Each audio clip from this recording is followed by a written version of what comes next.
Okay, so in the last lecture, we finished talking about L values and R values and stuff that pertain to moving and moving versus copying. But we're kind of continuing on this theme. The other thing I need to look at is what's known as copy elision. And sort of related to that is something referred to as implicit moving. Basically some special case rules where in certain circumstances where normally there would be a copy that's performed, instead there's a special rule that says, do a move here instead, without you having to say like use, stood, move, or anything like that. So these are the issues that kind of remain to be talked about. So what exactly do you mean by copy elision? Because originally in the language there wasn't moves, sort of the term copy elision has been around for a while. So when we talk about copy elision, it's kind of, you can think of it like copy/move elision. Like what we're really saying is you may lie to copy or move. So although we call it copy elision, it also applies to moves, basically eliding moves.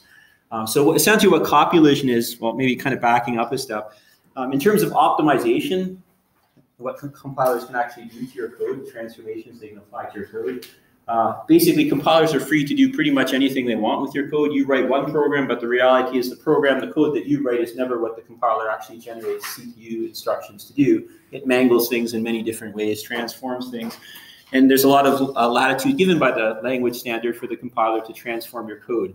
But it has to satisfy what's called the as-if rule, at least in the vast majority of cases, meaning that it can mutilate your code and transform it any way it wants, so it's a completely different program, as long as it runs as if it was the code you wrote, like as long as the observable behavior is the same. However, there is one really important exception to the as-if rule. In other words, there's an optimization that you can detect that it's been applied. It changes the behavior of your code. In particular, it eliminates copies and moves that would normally be there. But it's deemed to be such an important kind of optimization. It's so beneficial. The benefit of doing this is so large that they're willing to sacrifice the as-if rule and say, we don't care if it changes the behavior of your code. This is permitted. And actually, it's a very important optimization, as you can imagine. Otherwise, they probably wouldn't violate the as-if rule, saying, well, now you can have observable behavior in your program that's different because the compiler chose to do some optimization. So it is a quite important optimization. And basically what copy elision is, it's just a optimization or a code transformation that essentially omits copies and moves by, instead of constructing or an object in the place where you don't want it and then moving it to later or copying it later to a place where it's really where you wanted to put it, instead it just directly constructs it in the place where you want it to be. This is essentially what copy elision is. So copy elision always involves construction. A common mistake is like assignment. There's never any issue of copy elision being involved. It's because you're constructing an object in some place, so it has to involve construction. Again, the benefit in terms of efficiency, it allows you to eliminate copies and moves, and these are big potential places for bottlenecks in your code. This is why people are so hung up on copying versus moving versus whether it even does these at all, whether they're elided altogether. Also, copy elision may, in the process of eliminating moves and copies, it may also eliminate the need for temporary objects, because often what you have when you're doing these unnecessary copies and moves is you have like a bunch of, like kind of a sequence, a chain of a bunch of temporary objects where you really want the final result in some maybe variable X, and what you do is you put it in a place you don't want, which is a temporary object, then you propagate it to another place where you don't want it, then propagate it to another place where you don't want it, and eventually in the end it gets propagated to the place where you really do want it. But if you just directly put it in a place where you want it to begin with, then all of these intermediate temporary objects and other objects, there's no need for them and they go away. So you can also get the benefit of sometimes eliminating temporary objects by eliminating some of these copies and moves. So there's like lots of potential benefits to these sorts of optimization. The particular places where copy elision is allowed, it's not a free-for-all. The compiler can't just apply the transformation anywhere it feels like. Otherwise, we could have a lot of problems in terms of trying to write code that's correct, as this would give the compiler too much latitude. So there are limited places in which it can do it, but generally these things relate to what's called copy initialization. If that happens to mean anything to you, I suspect probably it wouldn't mean anything to most people unless you've used C++ for a while. But basically, the general categories of places where copy elision happens is when you're initializing things and stuff that's happening by value. You're returning, a function's returning and it's returning by value, or you're passing parameters to a function by value. We're not going to look at exceptions into a lot of detail in this course, but if you're throwing by value, catching exceptions by value, basically things that are by value, because by value implies copying. The way things work by value is you're copying something from one place to another. So the whole issue of, well, can I eliminate that copy or move comes up. So the ones that are most important with respect to this course are the ones that are marked by stars here. So like initialization, returning by value, passing by value, because we're not going to do, we'll do some stuff with exceptions, but like we're not going to do anything really too advanced with it. So it's kind of less of an issue here. And also too, in terms of efficiency, like you shouldn't be using exceptions on the common case in your code. Like the common path, the one that most frequently occurs, shouldn't be the case where you're throwing exceptions. Otherwise you're using exceptions wrong. So in some sense, it's a little bit less important whether copy elision is happening when you're throwing and catching exceptions, because if you're using exceptions in the way they were intended in language, you shouldn't be doing this in the common case, which means it doesn't happen frequently, so it's less likely to be a bottleneck in your code. Anyway, so that's kind of the reason for putting less emphasis on the exception handling sort of stuff. And what else do I want to say? I guess, oh, and there's one other reason, aside from efficiency, there's another reason why eliding copies and moves can be beneficial, which is that maybe you have types that are not copyable and they're not movable. And there are such types that exist, very, very useful types that are not copyable and movable. For example, mutex type in the standard library. It can't be copied, can't be moved, but it's extremely useful. Try to write concurrent code without using mutexes. It can be done, but it's very tricky. Mutex is like a very useful thing. But what happens if you want to be able to maybe like return a mutex from a function or something like that? Well, and you want to return it by value. Well, this is not going to work because it needs to copy or move. But if the copy can be elided, then you can make things work. So I'll have like more concrete examples a little bit later. But basically, for types that are not copyable or movable, sometimes this can be quite helpful because you can have code work. Like you can basically pass values around by avoiding the copies for types that aren't copyable and removable. So there's also a benefit aside from efficiency, which it basically allows more flexibility. Things that otherwise would be impossible to do become possible. So the first case that I want to look at in terms of where copy elision is allowed is when we're returning by value. We have a function that returns by value. And it's not just any function that returns by value. There's legalese, which is basically at the top of the slide here, which I need to expand a little bit on. It's somewhere between the legalese of the standard and something that's been modified maybe slightly to be a little bit more intelligible, but it's nevertheless not very intelligible as it currently stands.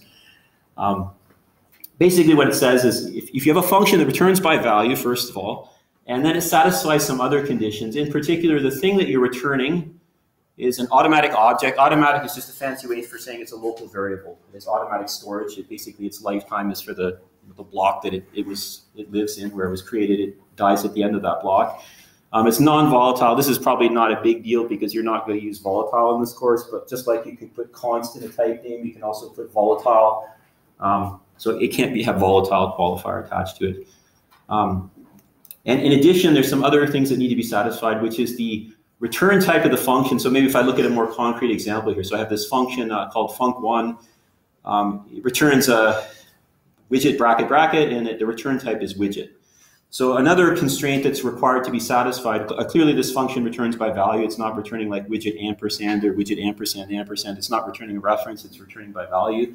So at least, so far so good, it sort of satisfies the condition. The thing that's being returned here corresponds to like something that would be like a local temporary object inside the function, if such a temporary object were created. So this kind of looks so far so good. But one of the other conditions that needs to be satisfied, which is the one I was about to get to, is that the return expression has a certain type, right? I'm returning something, the thing I'm returning, it has a type. The type of the return function, the function itself also has a return type. And in order for copy elision to be legal to do, to be allowable, the return type, which in this case is widget, must match the type of the expression that's being returned, but you're allowed to ignore const and volatile. So if like the thing's const object, you can ignore the const, you can ignore volatile. So CV qualifiers, as they're called, const and volatile, can be ignored. But otherwise, the types have to match. So when you combine these constraints together, there are a lot of functions for which copy elision could not legally be applied because it would not, maybe the return type doesn't match the expression that you're returning. And there's some conversion that's happening in order to make things work.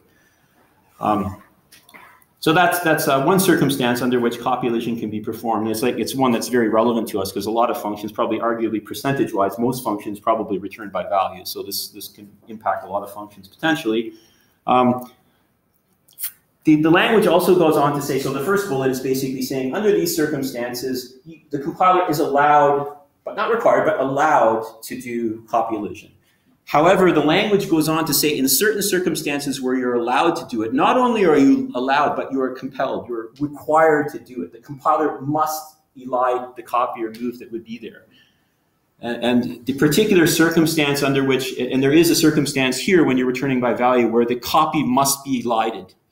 And this is the reason why I needed to introduce PR values before. For copies versus moves, we don't really need to split hairs. Like we could just say, like group X values and pure R values together and just say R values, like we have L values versus R values. And that's good enough with respect to deciding whether things are moved or copied. But in terms of understanding when copy elision is required, this requires to understand what a PR value is, a pure R value. So if the conditions that allow for copy elision to be applied are satisfied here, and additionally, the expression that's being returned, so for example, the thing that appears in the return statement here, if that thing is a PR value, a pure R value, then the compiler is required to elide the copy or move that would happen. It cannot do any copy or move operation. So I'm going to walk through the code down below and kind of explain like what's happening in terms of whether copies would be elided or whether they're legal to elide and so on. So if we look at the first function here, func1, basically we have this like widget class here. It has like I've just shown the constructors. The assignment operators are not really relevant to what we're talking about here. So we have a copy constructor, we have a move constructor. So there is moves and copies defined so we can use them. And then we're looking at some code down below which is dealing with returning these widget objects. So the first function here, we're returning an expression which is widget bracket bracket. If we want to decide whether or not copy elision can be applied in the case of this function, well, the thing that we're returning is like essentially a local variable. This would correspond to like a local temporary object. The return type, the thing that we're returning is this type widget, the expression, and the type of the return type of the function is widget, so these things match. They match exactly, but it's good enough that they just match with any constant volatile qualifiers removed. So everything looks good. So copy elision is allowed in this case. The question becomes then, is it required? And to figure this out, all we need to do is just look at the expression that's being returned and ask ourselves the question, is the expression that's being returned, the thing that appears in the return statement, is it a pure R value expression? And in this case, it is. But basically, pure R value expressions, another way to look at them is they're essentially placeholders for temporary objects. There are places where a temporary object sort of could be created. I say could be because if we elide the copy or move, it won't actually be created inside this function as a local variable, but it sort of nominally could be created. This is one way to think of pure R value expressions. Or another way to look at it, as I described before, it's something that could be used to initialize an object. We could, if we have a widget object W, we could say widget W is equal to this expression. So this is what we call a pure R value expression. So in this case, the function func1, copy elision would be required. So in other words, you're never going to be creating a local variable with this widget default constructed into it and then propagating it out by a copy. It will be constructed in the place where it's being returned to. This is guaranteed by the language. And aside from the potential benefits in terms of efficiency, the widget class doesn't even need to be copyable or movable for this function to work, because it doesn't need to copy or move. In this sense, when the copy elision is required, it's not really correct to view it as an optimization. Because an optimization, if you view it as an optimization, still you would expect that the move and copy constructor would need to exist for it to be valid to even consider whether you want to not do the copy or move in the first place. But when it's required, you don't even have to have those functions to be available. They could be private or not exist at all, and it doesn't matter. It's still valid code. So in this sense, when the copy elision is required, it's more correct not to view it as an optimization, but it's just fundamentally the way the language is. It's not that it's optimizing something out. It has no choice. The language is defined in such a way you don't even need to have a move or copy constructor because you don't need it at all. It's guaranteed. Anyway, sometimes it's described as an optimization, but it's not really quite true. It's an optimization in the case where it's optional. It may or may not do it. It's allowed to do it, but it doesn't have to. But when it has to, it's not really an optimization in the sense that you don't even need those functions to exist, move and copy constructors. It will work. Any questions so far? Okay, so let's look at the second function then, func2. So func2, like in terms of its overall behavior, is kind of similar, right? It's basically default constructing a widget as a local variable W, and then it's returning W. So kind of functionally, it's kind of doing the same thing, right? But actually, it's much preferable to write the code in the form it appears in func1, because in the case of func1, it actually turns out that copy elision is required. In this case, though, copulation is not required. The reason why is everything's kind of good with respect to copulation being allowed. It follows all the rules. Like we're returning a local variable of function. W is a local variable. We're good. The return type of the function widget matches the type of the expression that we're returning. W has type widget, so they match up. So everything's good. We can apply copulation. However, in this case, the compiler is not required to do it. The reason why is the expression that we're returning here, W, is a named object. And named objects, if you recall, are examples of L-value expressions. So because of this, and L values are not pure R values, that's the important thing. This is not a pure R value expression. Therefore, the compiler is not required to elide the copy or move.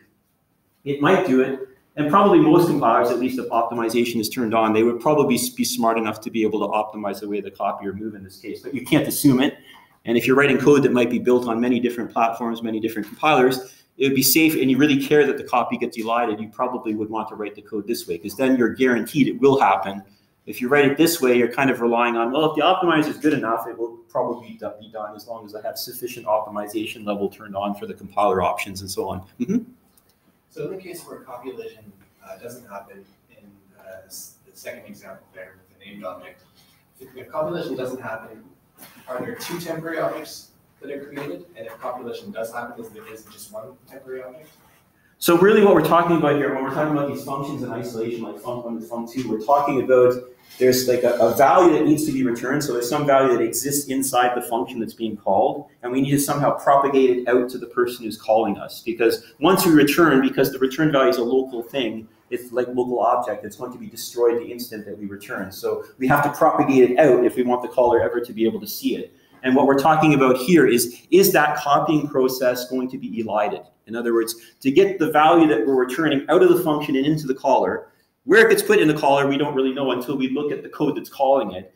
But what we're really asking is getting the function out of the getting the return value out of the function and back to the person who's calling us. Is this copy or move elided? Do we avoid this? And the way we avoid this in practice is, I mean, if you're wondering about how could you ever make this work, like how would this be implemented? Like for example, on x86 architecture, if I recall correctly, what happens is the return value, the place where the return value of the function gets stuck in memory, there's an implicit additional parameter to functions that you don't see when you write the code. But there's a parameter which is a pointer to where the function should put its return value. And the way that copulation works then is that in the case that this function can elide the copy, like in this one here, what will happen is this pointer that's passed in that you don't see is the compiler generates the CPU instructions and so on that do things. But basically what happens is an additional parameter that's not an explicit parameter of the function, which is a pointer to where the return value should be stocked. And in the case that copulation can be performed, what happens is instead of this thing being created as a local object, the compiler goes, I can just stick it where this pointer is pointing. And it constructs it in the caller in the place that the caller wants it directly. In case you're wondering, this is more information than you need to know for the course, but in case you're wondering, because I often do get students asking questions about this because it seems kind of weird, like how can you make this work? But basically the idea, it depends on the particular processor architecture you're using, how things, parameters are passed and so on. But at least on some platforms, the way it works is, I suspect probably most all platforms it might be similar, you basically pass an additional pointer into a function that says where you put the return value. And then if the function doesn't need to generate that variable inside as a local variable and copy it out, if it can just directly put it into the place where it's to be returned to, it can do this just by writing the data to where the pointer points. Anyway, again, this is more than you need to know. You don't need to worry about how this is implemented, but sometimes people are interested in this, and it may help your understanding a little bit if you have some idea how it's implemented underneath. Did that answer your question, though? Maybe it didn't quite answer it, I'm not sure. Somewhat. For terminology's sake, like, are we talking? Are there temporary objects being created here? Like when you're saying propagate the value, right? We have to make a temporary object when we're copying it, right? Well, this is the thing. Like this is why I'm somewhat being a little bit cautious about like how I'm describing this thing. Like I'm resisting very hard to call this the widget bracket temporary object in func1. The reason why is it may never actually cause a temporary object to be created inside that function. And in particular, if copulation doesn't happen, the language requires it in this case, but if it doesn't happen in the case of func1, what would happen is inside func1, there would be a local variable, which is a temporary object that gets created, that's default constructed to be a widget. And then what would happen is then before that function returns, it would have to either move or copy that value out into some temporary object in the caller, or something in the caller that holds the return value. But basically what we're doing with copy elision, what changes is that we never create that temporary object in the function that's called. So like func1 will not have a local variable, which is a temporary object having this default constructed widget. Instead, what the compiler will do is it will say, again, like on some architectures, the way it works is there's an additional implicit parameter to each function that's passed in, which is a pointer to where the return result should be placed. So what the compiler will do, it will generate code that instead of the code for this function generating a local variable inside that function, which is a default constructed widget, what it will do instead is it will look at the pointer that's passed into it saying where to put the return value, and it will default construct this thing into where that pointer points. It actually constructs it directly into probably a local variable in the caller that's calling you. Or it could be a temporary object in the caller as well, basically something that holds the return value. So this is why I have to be a little careful. Like in older versions of C++, we could maybe more categorically or safely call this a temporary object. But the thing is, when we have mandatory copy elision, like what's happening here, there may not be a temporary object. That's why it's kind of more correct to call this like this widget bracket expression, like a pure R value. It's not really correct to call it a temporary object. It never is. But it could cause one under certain circumstances to be created. In other words, if you're not eliding the copy and so on, then it may cause one to be created. Does that help a little bit? Yeah, and then in W, when you initialize W, right, when it returns. Okay, so this guy down here? Actually, just under int main there. So when it actually comes back into constructing W, widget W, W requires a temporary object, right, to initialize it with this constructor. So when it propagates it back, there's just one temporary object created. Like when the copy is elided. Okay, so what's going to happen? So you're asking a slightly more complicated question, but it's still nevertheless a very relevant one. I mean, you're saying, well, now let's consider the particular case on line 13 where we're calling this function. And kind of overall, in the whole picture, like what's happening. So essentially what's going to happen when you call func, and then we get this return statement, because copy elision is required, what's going to happen is instead of this widget object is being default constructed and treated as a local temporary object inside the function func1, instead what happens is that this thing that again, it may be helpful to think of it in terms of how it's implemented. I mean, it's not really necessary, but if you imagine that when this function func1 is called, there's a hidden pointer that's passed, which is a pointer to W. That basically telling it, where do I want you to stick the return value from the function? And in practice, on some platforms, this is how it works. So basically what's going to happen overall is that when this function gets called, the code for this function is going to default construct this widget here directly into W. There is no temporary object in main. It actually directly constructs it right into W. And the mechanism by which this works, it may actually help now that I think about it. It may help to understand at least one way that you could implement this. But effectively what you have is func1 has a hidden parameter that you don't know about. The compiler sticks it in, which is, here's a pointer to where func1 should put its return value. And then what happens is when func1 is called here, the compiler knows that W is where it wants the return value to be stuck. So what it will do when it calls func1, this hidden pointer will be pointing to W. And then when this function constructs its return value, it will construct it in the memory that's pointed to by W. So you're taking this object, this default constructed widget, and you're directly constructing it in W. There is no temporary objects required at all. So in addition to eliminating copy removes, you also have the side benefit that you're getting rid of temporary objects as well. Because otherwise you have either a temporary object in this function or a temporary object maybe in the caller to hold the return value, but you're going directly into W. Is that like because the W line 13 there, that's the copy constructor, is that right? Yeah, this is basically going to be copy construction. Yeah, and is that like an extra rule on top of just like returning, like doing copy elided code? Yeah, I know what you're saying. Yeah. Even before you get there, I mean, basically, if you can elide copies, or maybe another way to put it is, if the compiler is going to generate a temporary, it's obligated to put it off as long as it can. Okay. So this basically is answering the question. I should have pointed this out, and I haven't, and I'm not sure if it comes on a later slide. So it's definitely good to address it at this point in case it doesn't show up later.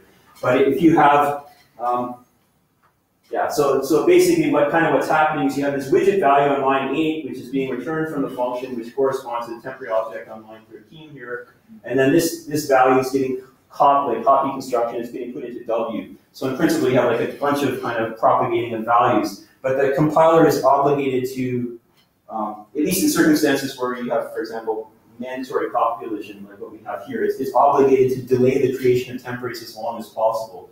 So it wouldn't create a temporary here to hold the return value because it could avoid it. It can put it off longer, so it does. And effectively, what you get is the value that's being returned on line 8 being directly put into W without any middleman. Like all the objects in between get eliminated. So this is the reason why, kind of as a side comment, the reason why, in addition to saving copies and moves, you also can often eliminate temporary objects as well. Because often the reason that you're moving and copying, doing these extra moving and copying, is you're propagating from temporary objects to other things or other things to temporary objects and so on. Is there a question? If the code was exactly the same, except line 13 was widget W equals func1, would there still be a temporary object within main? It would still, okay, so it would still be the same here. So if we had like, for line 13, if I understand it correctly, you're saying basically, get rid of the opening bracket and put like equals func1 and then eliminate the trailing bracket there.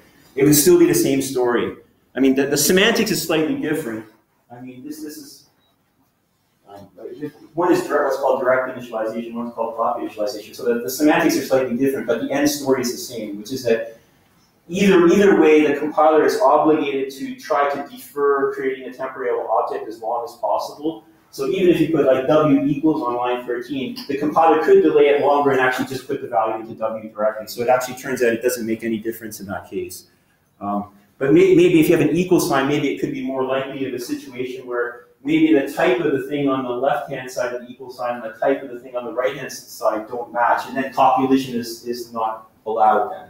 So there can be maybe some subtleties about equals where maybe you might not have types matching up, whereas in this case, it's kind of harder for that sort of thing to happen.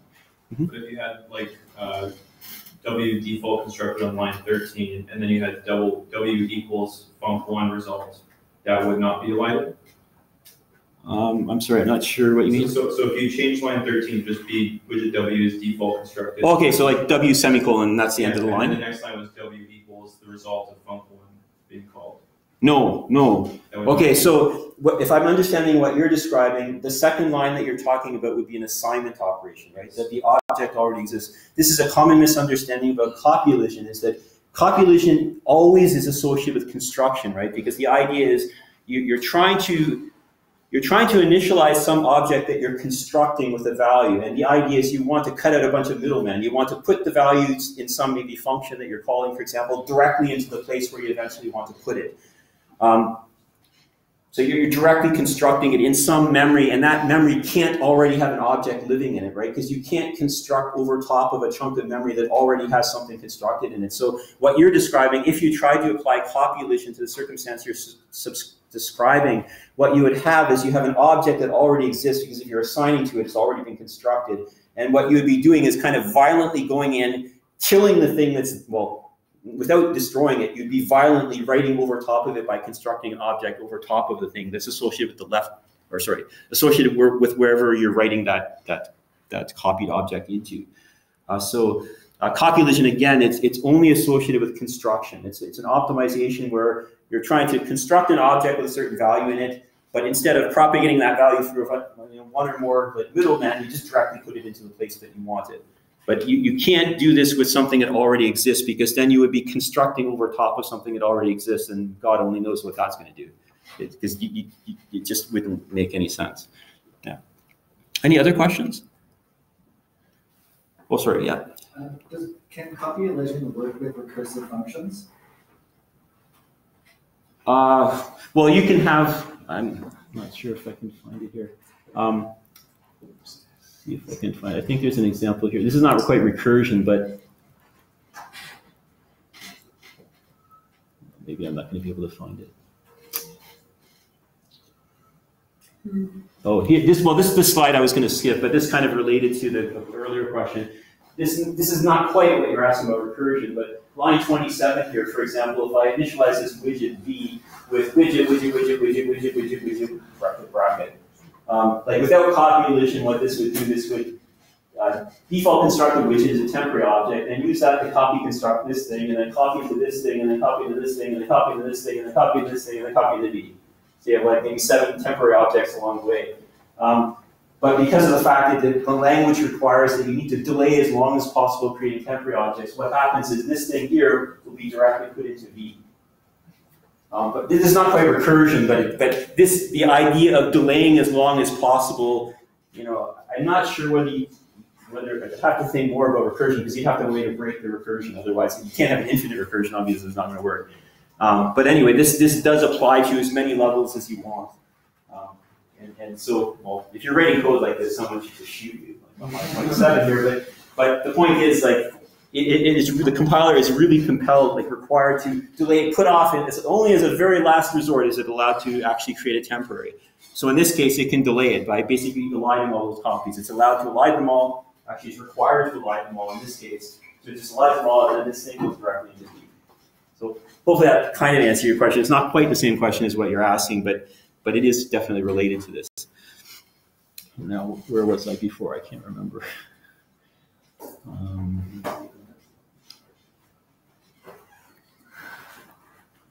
Was it this slide? I can't remember where I was. Okay. Yeah. I guess I'm done talking about this slide. Are there any additional questions about this slide before I continue on? Okay.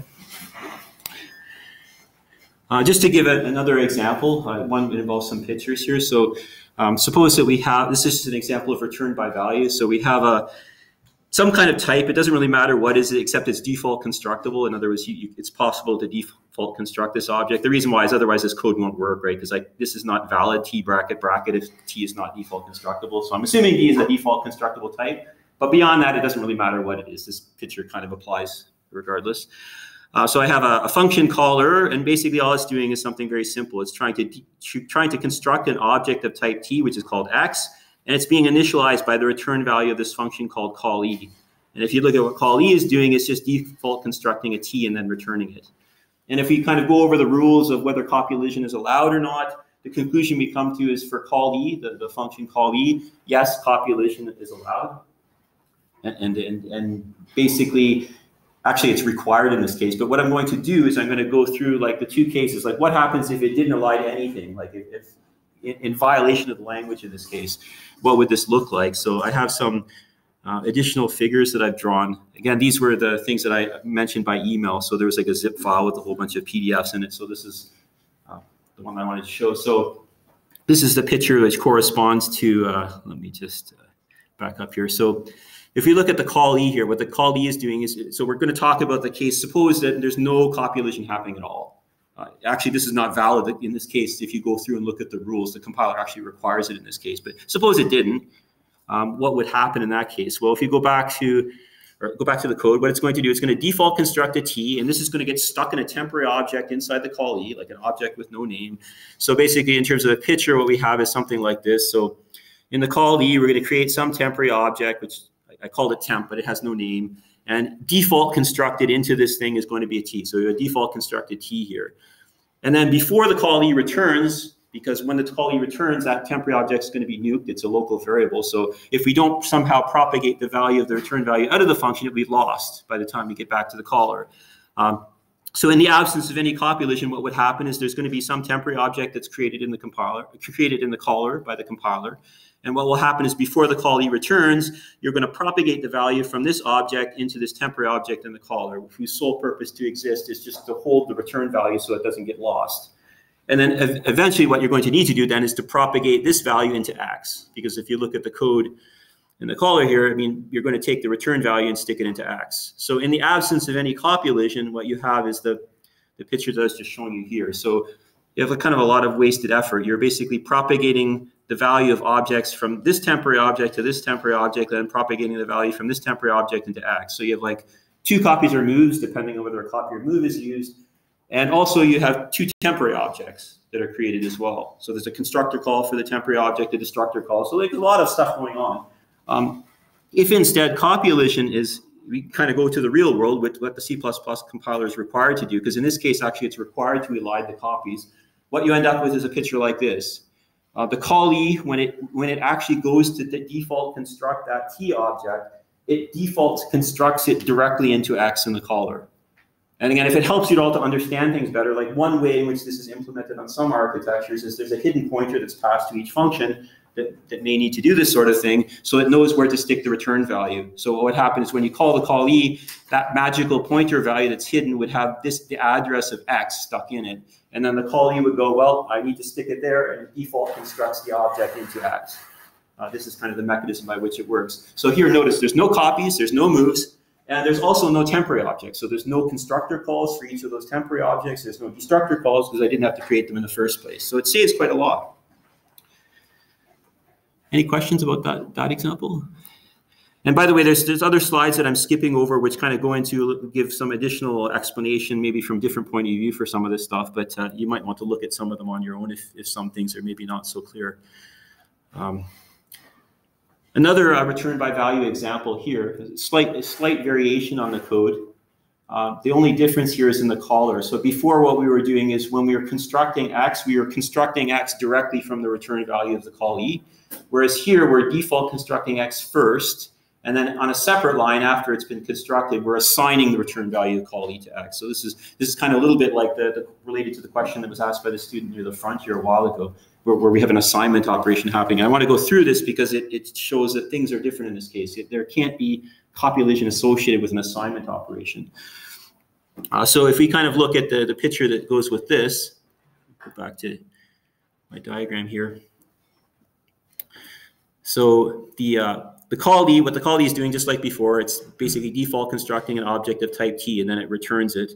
And it's being returned to the caller, and basically what the caller is doing is it's assigning it to this already existing variable X. So in terms of the mechanics of what's happening here, I mean, by the way, what I'm describing here is just kind of presenting in a slightly different way from what's drawn on the slide here, but I thought maybe an additional explanation might be helpful. You can look at this on your own, these diagrams, but I thought maybe this, what's this doing here? Sorry. Oh, you can see that. Don't want to do that. Yeah, hit the wrong key. So what's going to happen here is in the absence of any copy elision, kind of putting aside whether this is valid or not, just if there was no copy elision being applied here, then what would happen is the callee, just like before, it would create a local temporary object and then default construct a T into it.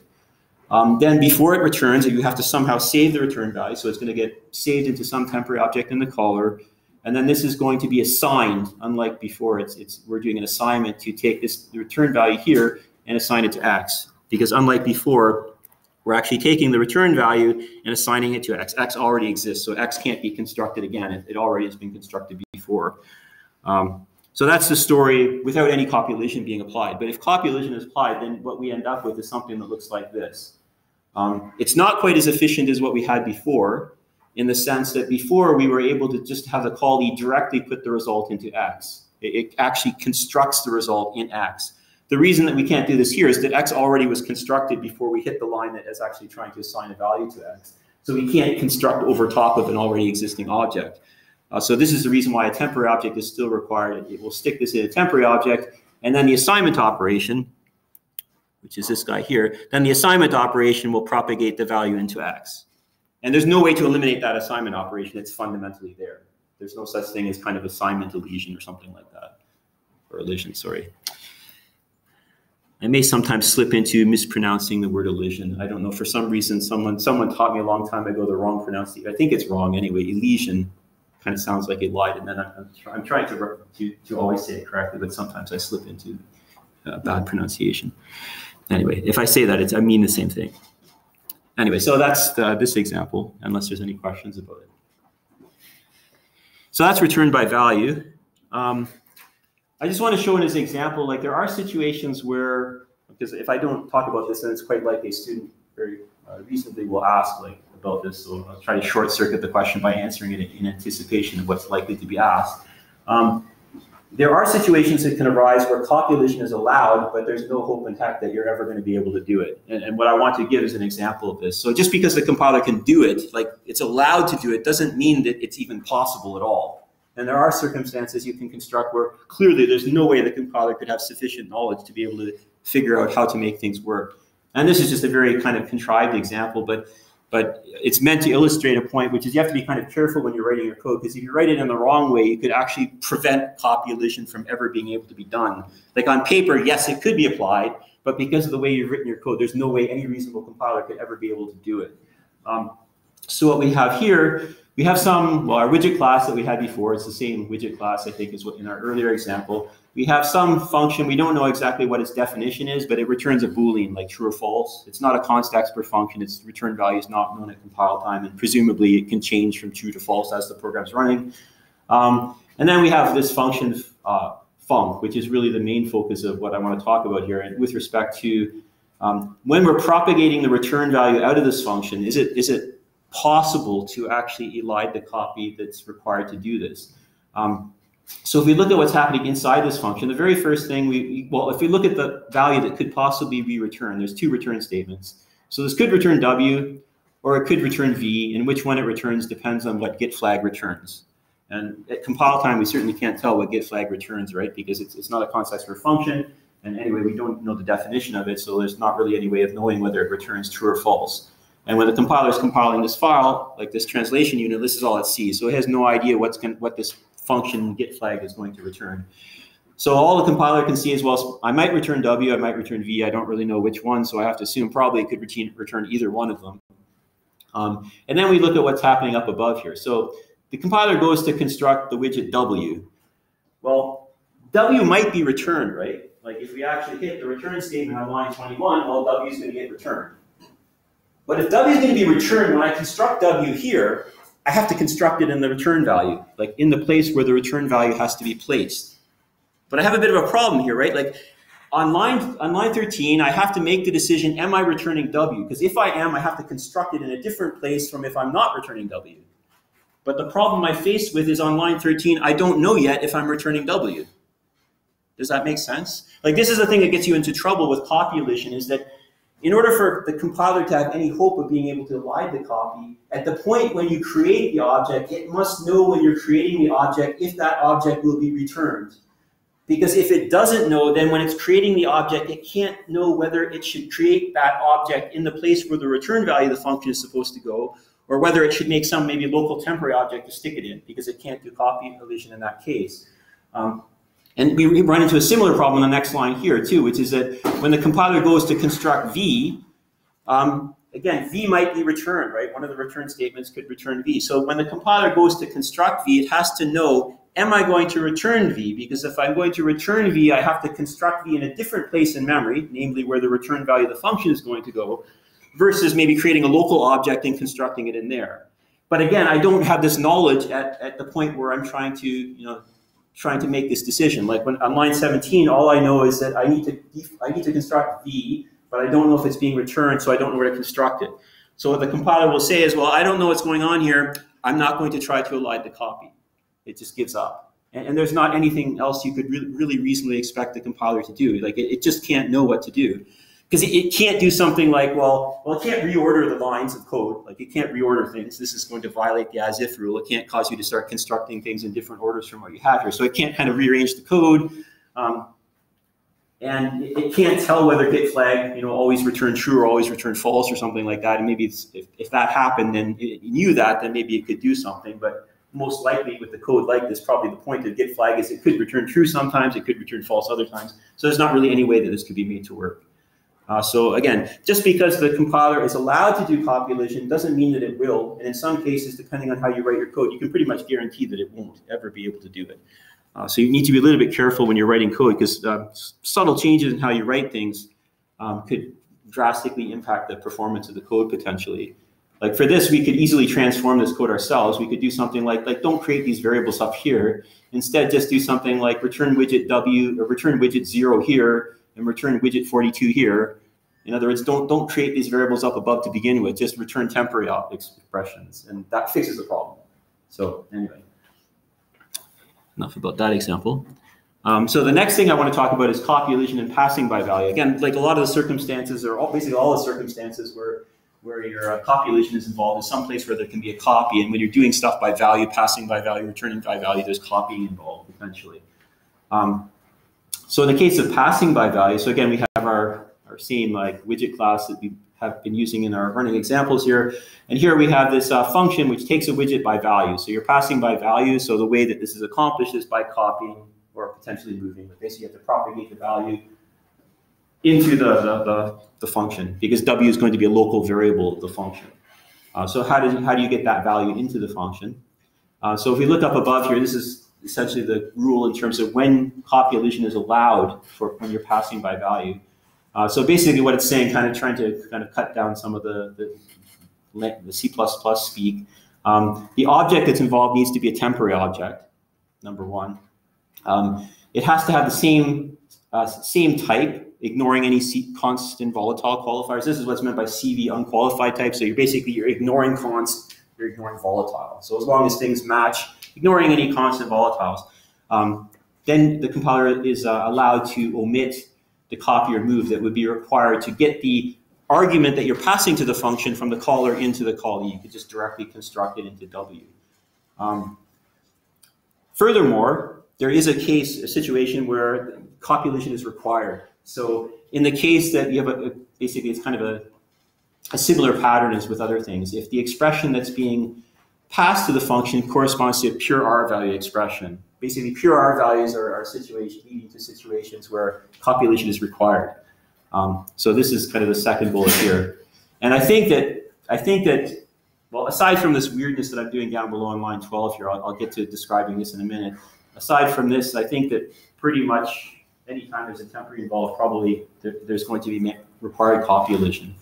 But there are some cases where you can cause it not to happen. So anyway, if we look at the code down below here, suppose we're calling func, and here we're passing a default constructed widget. So without copy elision, this would create a default constructed widget in the caller. And then that value would get copied into the local variable w on line 8 inside the function. So there has to be a copy involved. But in this particular case, because of the rules up above, what's actually required is that because widget bracket bracket is a pure R value expression, the compiler is required to construct the widget actually inside the local variable w.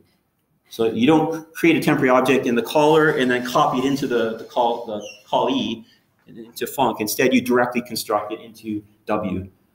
And in practice, this is relatively easy to do because the parameters of the functions actually sit on the stack, and the caller can just stick it in the stack in the place where that variable would be. So it's not a difficult, like a burdensome thing for the compiler to do. Anyway, so in this case, copy elision would be required.